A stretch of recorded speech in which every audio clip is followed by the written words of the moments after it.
ಅವರ ಒಂದು ಬರ್ಬರ ಹತ್ಯೆ ಇವತ್ತು ಇಡೀ ರಾಜ್ಯದಲ್ಲಿ ಆಕ್ರೋಶವನ್ನು ವ್ಯಕ್ತಪಡಿಸ್ತಾ ಇದ್ದಾರೆ.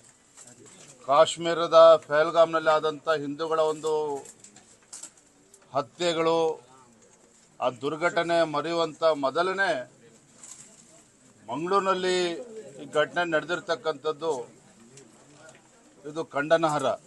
ಭಾರತೀಯ ಜನತಾ ಪಾರ್ಟಿ ಈ ಘಟನೆಯನ್ನು ಬಹಳ ಗಂಭೀರವಾಗಿ ತೆಗೆದುಕೊಂಡಿದ್ದೇವೆ.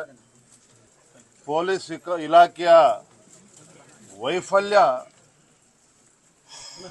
ಮೇಲ್ನೋಟಕ್ಕೆ ಎದ್ದು ಕಾಣ್ತಾ ಇದೆ. ಅವನ ಜೀವಕ್ಕೆ ಬೆದರಿಕೆ ಇದ್ರೂ ಸಹ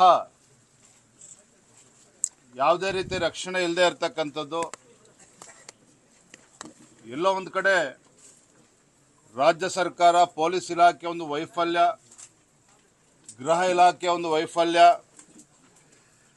ಮತ್ತು ಕಾಂಗ್ರೆಸ್ ಸರ್ಕಾರದ ನೀತಿಗಳು ಕೂಡ ಈ ರೀತಿ ರಾಜ್ಯದಲ್ಲಿ ಹಿಂದೂ ಕಾರ್ಯಕರ್ತರಿಗೆ ರಕ್ಷಣೆ ಇಲ್ಲದೆ ಇರತಕ್ಕಂಥದ್ದು ಪರಿಸ್ಥಿತಿ ನಿರ್ಮಾಣ ಆಗಿದೆ. ರಾಜ್ಯದ ಜನತೆಗೆ, ವಿಶೇಷವಾಗಿ ಹಿಂದೂ ಸಂಘಟನೆಗಳಿಗೆ, ಹಿಂದೂ ಕಾರ್ಯಕರ್ತರಿಗೆ ಈ ಕಾಂಗ್ರೆಸ್ ಸರ್ಕಾರದ ವಿರುದ್ಧ, ಕಾಂಗ್ರೆಸ್ ಸರ್ಕಾರದ ಮೇಲೆ ವಿಶ್ವಾಸವೇ ಹೊತ್ತು ಭಾರತೀಯ ಜನತಾ ಪಾರ್ಟಿ ಇವತ್ತು ನಾನು, ನಮ್ಮ ವಿರೋಧ ಪಕ್ಷದ ನಾಯಕರು ಅಂತ್ಯ ಸಂಸ್ಕಾರದಲ್ಲಿ ನಾವು ಭಾಗವಹಿಸಿದ್ದೇವೆ. ಕುಟುಂಬಕ್ಕೆ ಸಾಂತ್ವನ ಹೇಳ್ತಕ್ಕಂಥ ಪ್ರಯತ್ನವನ್ನ ಮಾಡಿದ್ದೇವೆ, ಧೈರ್ಯವನ್ನು ತುಂಬತಕ್ಕಂಥ ಪ್ರಯತ್ನವನ್ನ ಮಾಡಿದ್ದೇವೆ. ಇಂಥ ಸಂದಿಗ್ಧ ಪರಿಸ್ಥಿತಿಯಲ್ಲಿ ಭಾರತೀಯ ಜನತಾ ಪಾರ್ಟಿ ನಮ್ಮೆಲ್ಲ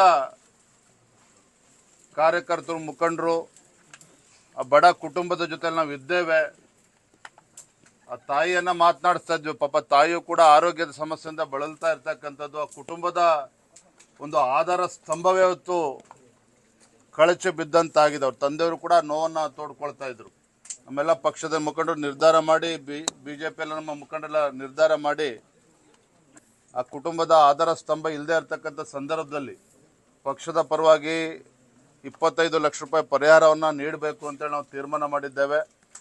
ರಾಜ್ಯ ಸರ್ಕಾರಕ್ಕೆ ನಾನು ಆಗ್ರಹ ಮಾಡ್ತೇನೆ, ಮಾನ್ಯ ಮುಖ್ಯಮಂತ್ರಿಗಳಿಗೆ, ಗೃಹ ಸಚಿವರಿಗೆ ಆಗ್ರಹವನ್ನು ಮಾಡ್ತೇನೆ.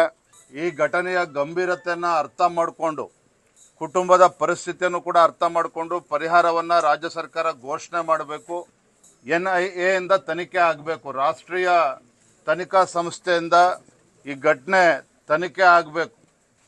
ಈ ಒಂದು ಘಟನೆ ಯಾಕಂದರೆ ಪದೇ ಪದೇ ಮರುಕಳಿಸ್ತಾ ಇದೆ. ಘಟನೆಯ ಗಂಭೀರತೆನ ಅರ್ಥ ಮಾಡಿಕೊಂಡು ಈ ನಿಟ್ಟಿನಲ್ಲಿ ರಾಜ್ಯ ಸರ್ಕಾರ ಕೂಡ ಸ್ಪಂದಿಸಬೇಕು ಅಂತೇಳಿ ನಾನು ಈ ಸಂದರ್ಭದಲ್ಲಿ ಆಗ್ರಹವನ್ನು ನಾನು ಮಾಡ್ತಾ ಇದ್ದೇನೆ.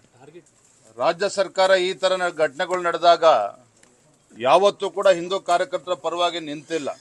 ನಾ ಈ ಸಂದರ್ಭದಲ್ಲಿ ಹೆಚ್ಚೇನು ಮಾತನಾಡಕ್ಕೆ ಹೋಗಿದ್ದಿಲ್ಲ. ಸಂದರ್ಭವನ್ನು ಅರ್ಥ ಮಾಡಿಕೊಂಡು ಇಷ್ಟೇ ಹೇಳ್ತೇನೆ, ಮಾನ್ಯ ಮುಖ್ಯಮಂತ್ರಿಗಳಿಗೆ, ಗೃಹ ಸಚಿವರಿಗೆ, ಸರ್ಕಾರಕ್ಕೆ ಸ್ವಲ್ಪ ಏನಾದರೂ ಮನುಷ್ಯತ್ವ ಅನ್ನೋದಿದ್ರೆ ಆ ಬಡ ಕುಟುಂಬಕ್ಕೆ ಪರಿಹಾರ ಘೋಷಣೆ ಮಾಡಬೇಕು. ರಾಷ್ಟ್ರೀಯ ತನಿಖಾ ಸಂಸ್ಥೆಯಿಂದ ತನಿಖೆ ಆಗಬೇಕು. ಆ ನಿಟ್ಟಿನಲ್ಲಿ ರಾಜ್ಯ ಸರ್ಕಾರ ತೀರ್ಮಾನ ಮಾಡಬೇಕು ಅಂತೇಳಿ ಆಗ್ರಹ ಮಾಡ್ತೇನೆ.